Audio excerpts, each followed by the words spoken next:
you've told the story a million times about getting Scott Hall, getting Kevin Nash. Talk to us kind of in detail about convincing Hulk to be the third guy, because maybe in some ways he knew that that was maybe the way out of this predicament that he was in. That's really it's fascinating.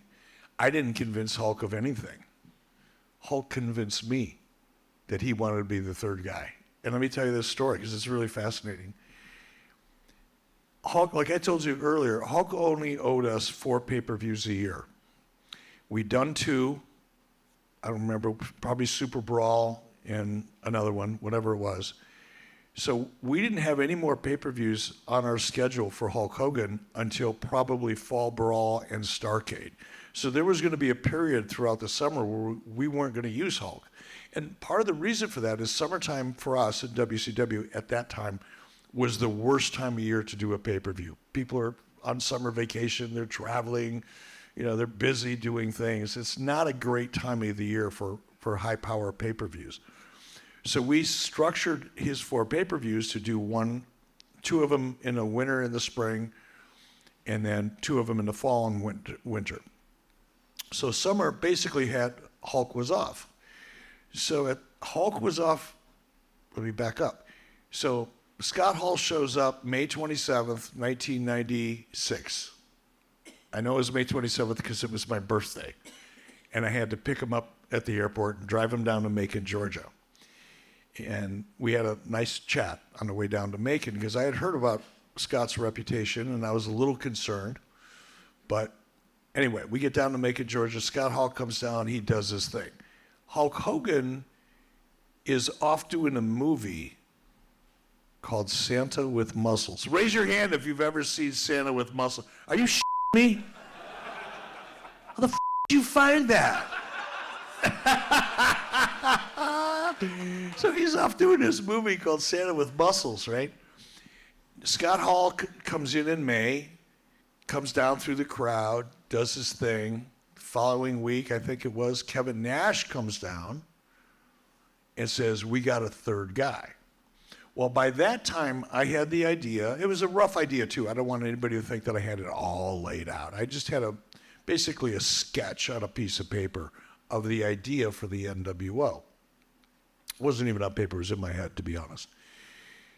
I knew I wanted that invasion angle and that feeling, and I wanted a story with mystery. I wanted who's the third man going to be? I really wanted that mystery because I knew if I could get people talking about it, I could create a buzz. And if I could create a buzz, I could create interest. And if I could create interest, I could create cash, much like controversy. So we did the whole who's the third man thing. Now that story played out over the course of about 4 weeks, 3 to 4 weeks. Who's the third man? Who's the third man? I had convinced Steve Borden, to turn heel and be the third man. Because a year before, I know I'm taking you guys all over this timeline, and I apologize if I confuse you, but a year before the NWO, and a year before Scott Hall came down, and a year before Kevin Nash, teased who's the third man, I had flown to Hulk Hogan's house, and because as we were talking about, we all knew the Hulk Hogan red and yellow, it wasn't working. He knew it, I knew it, everybody knew it. Somebody had to say something.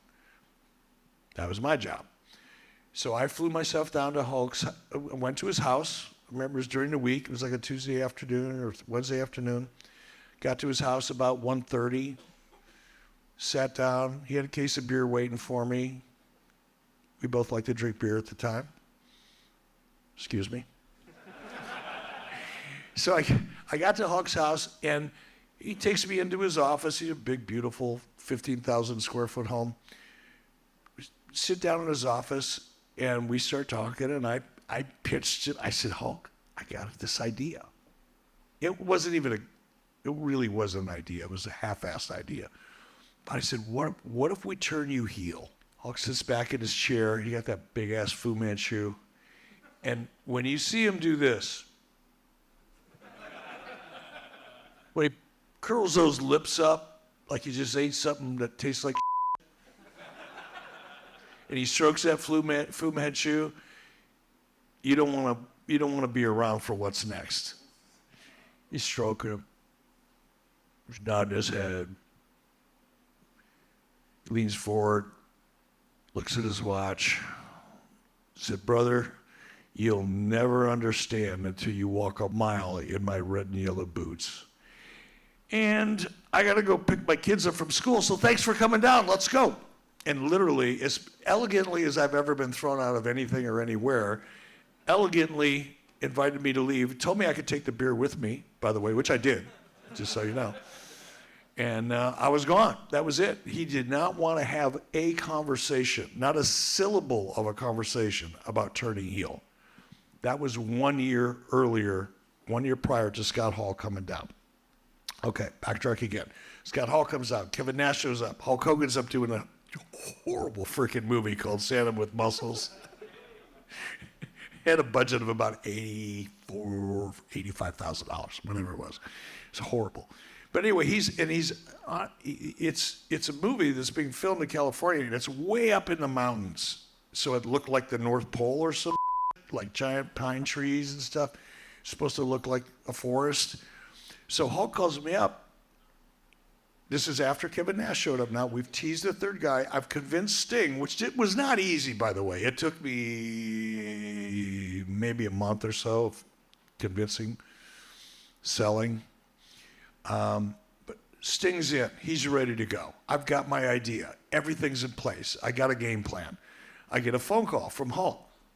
Hey, brother, any chance you could come out to California so we can talk about where I'm going to go for the rest of the year? I said, sure, not a problem.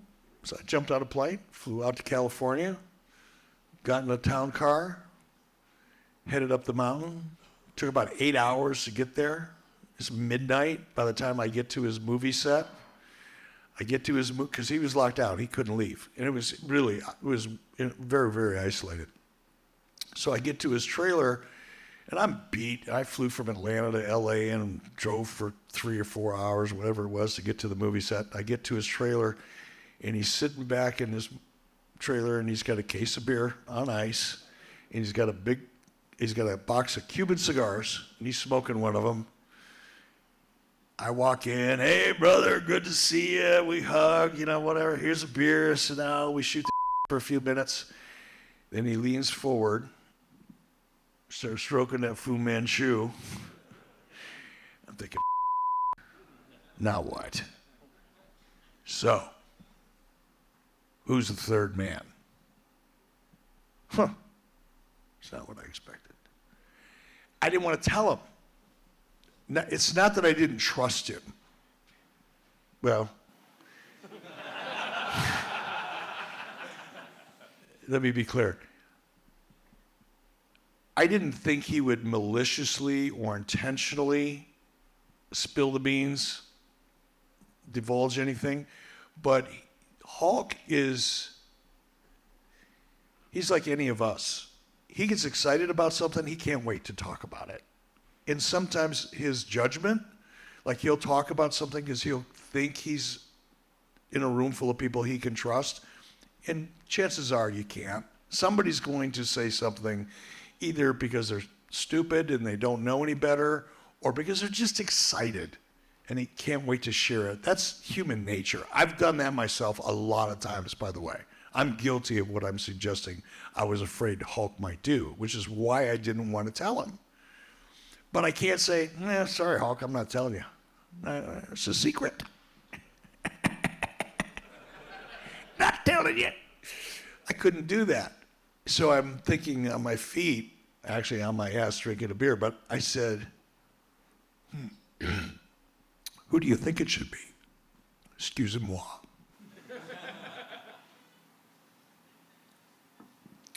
So I did what most politicians do when they're confronted with a question they don't want to answer.